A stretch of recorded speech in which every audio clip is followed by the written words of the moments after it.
बेटा question number 5 करेंगे exercise 2.4 का।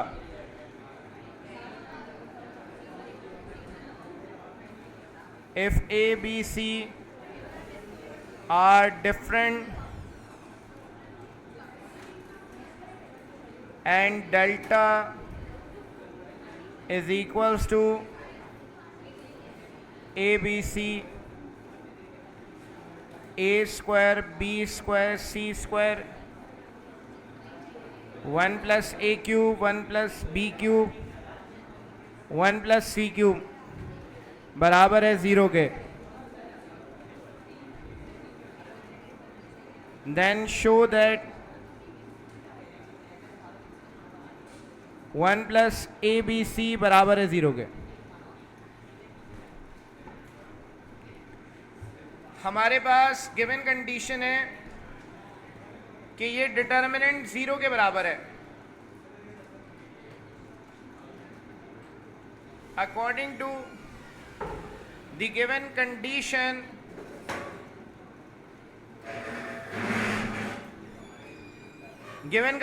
कह रही है बेटा कि determinant A B C, A square B square C square, 1 plus A cube, 1 plus B cube और 1 प्लस सी क्यूब बराबर है 0 के। और हमें प्रूफ करना है कि इस पूरे का result 1 plus A B C बराबर है 0 के। मतलब हमें ये कंडीशन बनानी है इसकी मदद से।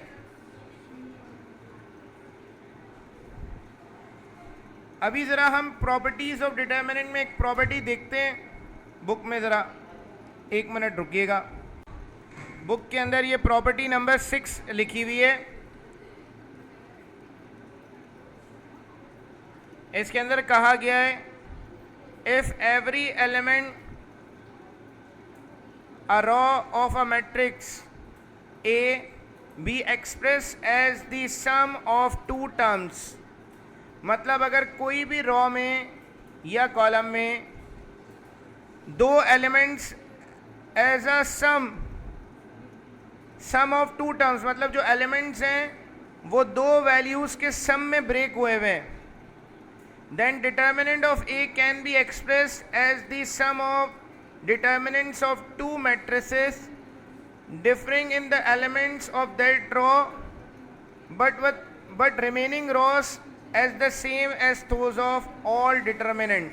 समझाता हूँ भाई क्या कह रहे हैं।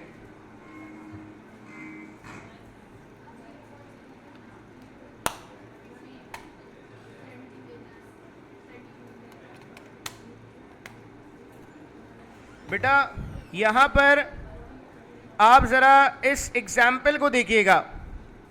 इस एग्जाम्पल में एक डिटर्मिनेंट लिखा हुआ है, यहां लिखा हुआ है 16, 20 और 17। यहां जरा आइएगा, यहां पर कॉलम के अंदर वैल्यूज को 2 हिस्सों में ब्रेक किया हुआ है। आप अगर गौर से देखें तो यहां पर वैल्यूज को 2 हिस्सों में ब्रेक किया हुआ है और हर वैल्यू में क्या चीज कॉमन है? 16 कॉमन है। मतलब यहां पर 16 कॉमन है और बाद में 0, 4, 1 लिखा हुआ है। अगर किसी भी कॉलम में 2 नंबर्स इस तरह से ऐड हो रहे हैं कि एक नंबर सब में कॉमन है, दूसरा नंबर सब में अलग अलग है, तो ये डिटर्मिनेंट 2 हिस्सों में ब्रेक हो जाता है। मतलब कैसे ब्रेक हो जाता है? For example 16 plus 0, 16 plus 4, 16 plus 1 लिखा हुआ है। साथ में लिखा हुआ है 3, 5, 7, 0, 1, 2। अगर यहां पर इस तरह से वैल्यूज लिखी हुई है कि पहली वैल्यू सब में 16 है और दूसरी वैल्यू सब में अलग अलग है, तो हम इस डिटर्मिनेंट को 2 हिस्सों में ब्रेक कर सकते हैं। 2 हिस्सों में कैसे ब्रेक कर सकते हैं?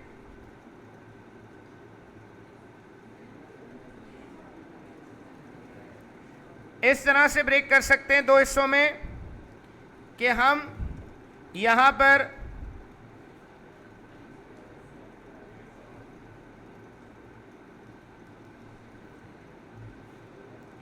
अबे भाई,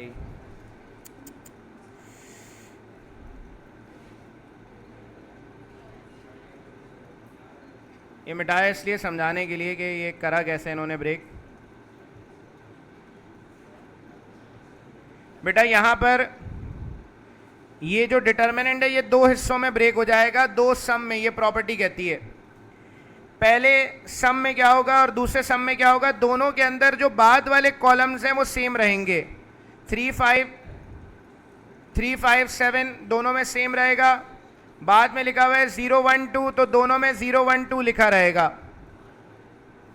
शुरू में जो नंबर लिखा हुआ है वो चेंज होगा। मतलब यहां पर अगर आप देखें तो शुरू में सब में 16 लिखा हुआ है, तो पहले डिटर्मिनेंट में सब में 16 आ जाएगा। दूसरे डिटर्मिनेंट में 0 4 1 लिखा हुआ है, तो दूसरे डिटर्मिनेंट में 0 4 1 आ जाएगा। तो प्रॉपर्टी ऑफ डिटर्मिनेंट कहती है कि अगर किसी भी कॉलम में दो वैल्यूज ऐड हो रही है तो हम डिटर्मिनेंट को दो हिस्सों में ब्रेक कर सकते हैं। मिसाल के तौर पे इस सवाल की बात करें तो इस सवाल में अगर आप देखें तो पहला कॉलम, मतलब जो थर्ड कॉलम है, इसमें फर्स्ट वैल्यू सब में 1 1 1 है और second value a cube, b cube और c क्यूब लिखी हुई है। तो प्रॉपर्टीज ऑफ डिटर्मिनेंट कहती है कि ये डिटर्मिनेंट दो हिस्सों में ब्रेक हो जाएगा। मतलब डिटर्मिनेंट दो वैल्यूज के सम में ब्रेक होगा। दोनों के अंदर पहली वैल्यू, मतलब पहला कॉलम और दूसरा कॉलम दोनों में सेम रहेंगे। फर्क किस चीज का आएगा, थर्ड कॉलम का। पहली वैल्यू 1 लिखी हुई है यहां पर सब में, तो पहले डिटर्मिनेंट में थर्ड कॉलम में 1 1 1 आ जाएगा। दूसरे में a क्यूब, b क्यूब और c क्यूब लिखा हुआ है यहां पर, तो यहां पर a क्यूब, b क्यूब और c क्यूब आ जाएगा। तो हमने इसको सम के अंदर ब्रेक कर लिया। अब सम में ब्रेक करने के बाद हम क्या करेंगे, पहला जो डिटर्मिनेंट है उसको एज इट इज रखेंगे।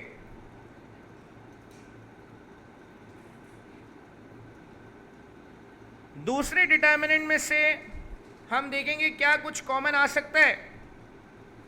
बेटा डिटर्मिनेंट में से किसी भी एक रो या कॉलम से कॉमन निकाला जाता है। पहली रो में कुछ कॉमन है, पहली रो में a कॉमन है, सब में a लिखा हुआ है, तो मैंने a बार लिख दिया। यहां से a निकल गया, 1 बचा। यहां a स्क्वायर लिखा हुआ है, यहां से एक a निकाल देंगे तो a बच जाएगा। यहां a क्यूब लिखा हुआ है, a क्यूब में से एक a निकालेंगे तो a स्क्वायर आ जाएगा। बेटा क्या दूसरी रॉ से कुछ कॉमन आ रहा है, दूसरी रॉ में से b कॉमन आएगा, तो हमने यहां पर b लिख दिया। पहली वैल्यू से b कॉमन निकला, 1 बचा। दूसरी वैल्यू से b कॉमन निकला, b बचा। तीसरा b क्यूब है, इसमें से b निकला तो b स्क्वायर बच गया।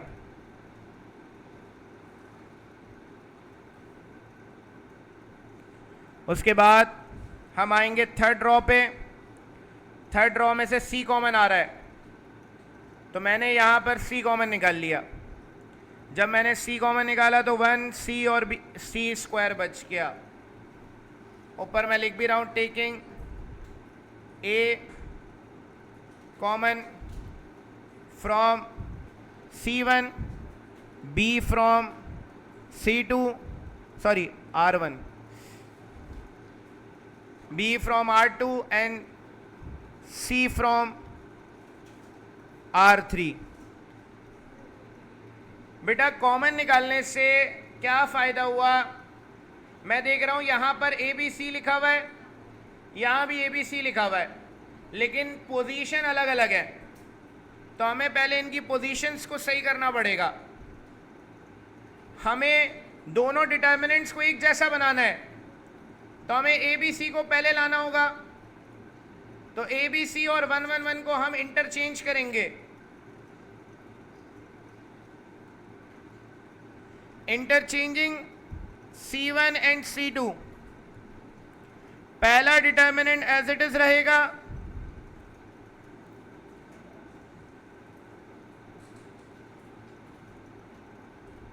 यहां पर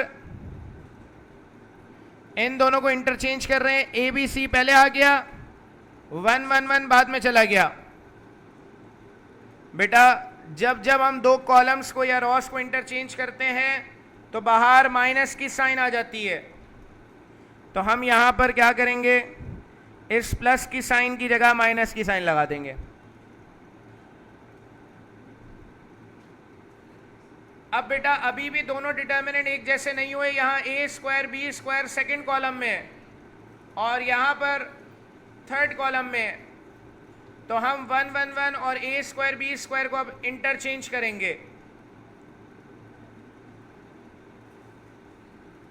interchanging C2 and C3, A B C, A square B square C square 1 1 और 1। बेटा ये A square B square C square पहले आ गया, 1 1 1 बाद में चला गया। बेटा जब जब इंटरचेंज करेंगे बाहर साइन चेंज हो जाएगी, बाहर माइनस की साइन है तो अब प्लस की साइन हो जाएगी। हमने इनको इंटरचेंज करके डिटर्मिनेंट्स को एक जैसा बना लिया। यहां जो डिटर्मिनेंट है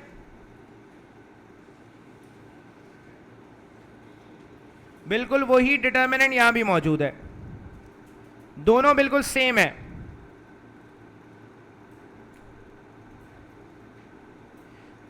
तो दोनों को कॉमन निकाल सकते हैं, यहां तक कॉपी कर लें फिर आगे चलते हैं।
अब बेटा यहां पर अगर आप देखें तो ये दोनों डिटर्मिनेंट्स दोनों वैल्यूज में सेम है। सेम होने का मतलब है कि हमें यहां से इसे कॉमन निकालना होगा। अब कॉमन कैसे निकालें? कॉमन निकालने का आसान सा तरीका ये है कि ये जो डिटर्मिनेंट है ये आपने यहां लिख दिया,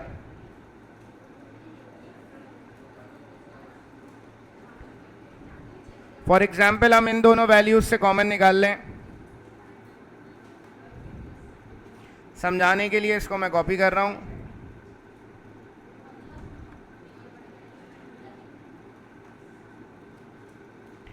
बेटा यहां से जब मैं ये दोनों वैल्यूज कॉमन निकालूंगा तो फर्स्ट वैल्यू से ये पूरा डिटर्मिनेंट हट जाएगा।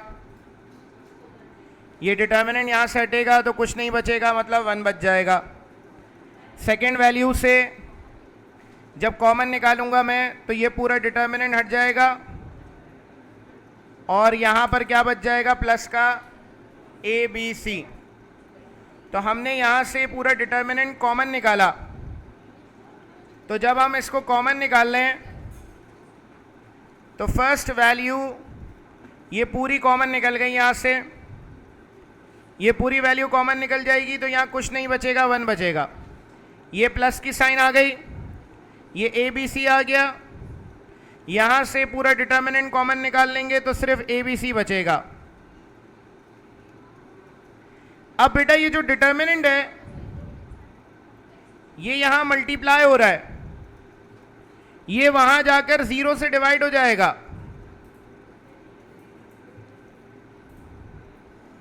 जब ये 0 से डिवाइड में जाएगा तो लिखने की वैसे जरूरत तो नहीं है, इसके नीचे अगर ये लिखते हैं